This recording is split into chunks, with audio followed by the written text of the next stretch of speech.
రవి గారు, నిన్న మొన్న ఆంధ్రప్రదేశ్లో జరిగిన కలెక్టర్ల సమావేశంలో చంద్రబాబు నాయుడు గారు అటవీ శాఖ అధికారులని, ముఖ్యంగా కలెక్టర్లని వాళ్ళ మీద కొంచెం ప్రశ్నలు ఎక్కువగానే సంధించారు.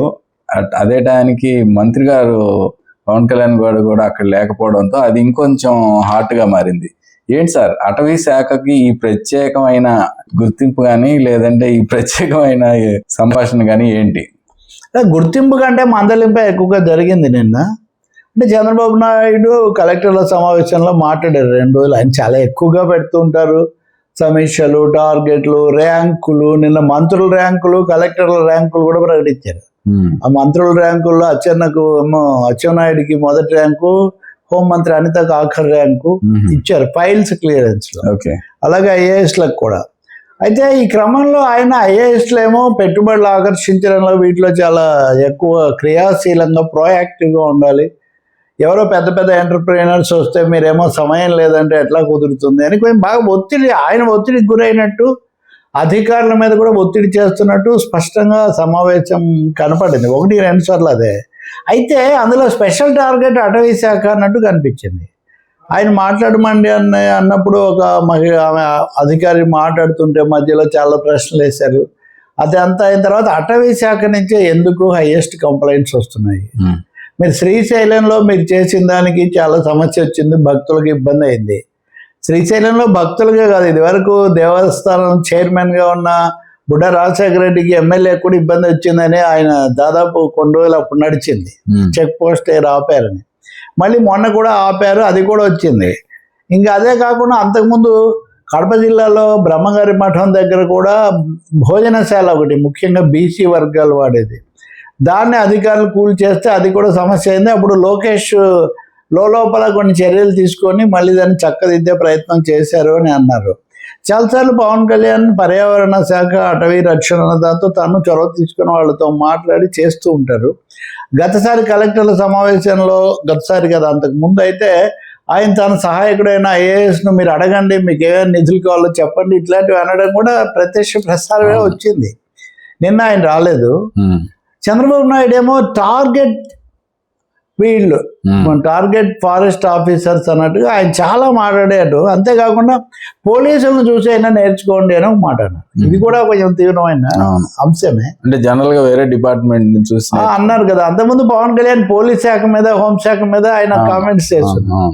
ఇక్కడేమో ముఖ్యమంత్రి మీరు దాన్ని చూసి నేర్చుకోండి అన్నారు. ఆయన లేనప్పుడు అందులో మిత్రపక్షం కదా పెద్దది, కాబట్టి కొంచెం చాలా మంది గమనంలోకి తీసుకున్నారు. కొంచెం కావాలని ఆయన అసంతృప్తి వ్యక్తం చేస్తున్నారు. సార్, దానికి కొనసాగింపుగా ఈ రోజు పవన్ కళ్యాణ్ మంత్రివర్గ సమావేశానికి కూడా హాజరు కాలేదు. దానికి దీనికి ఏమన్నా లింక్ ఉందంటారా? ఖచ్చితంగా. నిన్న సమావేశానికి టూరిజం మంత్రి ఆయన కూడా జనసేన కందులు దుర్గేష్ను చంద్రబాబు మెచ్చుకున్నారు మళ్ళీ.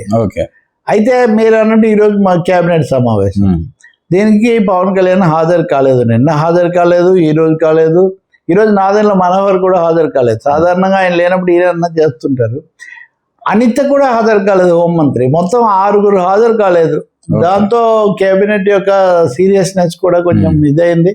కానీ చంద్రబాబు నాయుడు ఇక్కడ కూడా చాలా కొంచెం అసంతృప్తిగానే మాట్లాడారు. మీరంతా రెడీ అవ్వాలి, చాలా పథకాలు ఇవన్నీ కూడా వస్తున్నాయి, అలాగే స్థానిక ఎన్నికలు తొందరలో వచ్చేసరికి వాటిని తట్టుకోవడానికి మీరు సిద్ధంగా ఉండాలి, మీకు ఎన్నిసార్లు చెప్తే అర్థం కాదా అని ఐఏఎస్లు అన్నారు.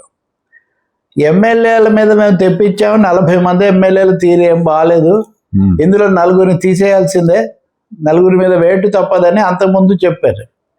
సో మంత్రుల్లో కొంతమందిని మారుస్తామని ఎప్పటి నుంచో చెప్తున్నారు. ఉగాది తర్వాత మంత్రివర్గ విస్తరణ, పునర్వ్యవస్థీకరణ జరుగుతుంది, పూర్తిగా టీం లోకేష్ ఎంటర్ అవుతుంది. ఇలాంటివి కూడా ఉధృతంగా వార్తలు ఉన్నాయి, మీరు కూడా వినుంటారు. చంద్రబాబు ఢిల్లీకి వెళ్తే, సో ఇలాంటి సమయంలో ఆయన పవన్ కళ్యాణ్ ఉప ముఖ్యమంత్రి శాఖను టార్గెట్ చేయటము, వరుసగా వాళ్ళు ఇక్కడికి రాకపోవటము, ఇవన్నీ కొంచెం కూటమిలో కలకలం సృష్టిస్తున్నాయనే ఎక్కువ మంది భావిస్తున్నారు. అయితే ఇంకోవైపు చూస్తే ఉస్తాద్ భగత్ సింగ్ సినిమా 19 ఎల్లుండి త్వరలో విడుదల కూడా కాబోతుంది, దాని మీద ఫోకస్ పెట్టారని ఒక మాట ఎలా ఉన్నా, ఈ మధ్య పవన్ అంతా హ్యాపీగా లేరన్నది నిజం. ఈవెన్ లడ్డూ సమస్య మీద కూడా ఆయన అసెంబ్లీలో మాట్లాడినప్పుడు చాలా విమర్శలు చేస్తూనే నేను ఏ రోజు జగన్మోహన్ రెడ్డిని అనలేదు అని గట్టిగా చెప్పడం కూడా మనం విన్నాం.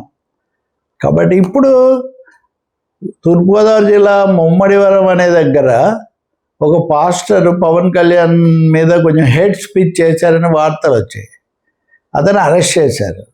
కానీ ఆ అంశం మీద చాలా తీవ్రంగా ఆందోళన చేస్తుంది జనసేన, విహెచ్పి వాళ్ళు. టీడీపీ కాదు యాక్చువల్గా ఎక్కువ వీళ్ళు. కాబట్టి ఇవన్నీ చూసినప్పుడు కొంత గ్యాప్ ఏదో వస్తున్నట్టు అయితే ఒకటి కనిపిస్తుంది. రెండోది మంత్రుల్లో ఎవరి మీద వేటు పడుతుంది ఏంటి అన్నది కూడా చూడాల్సిందే. Right sir.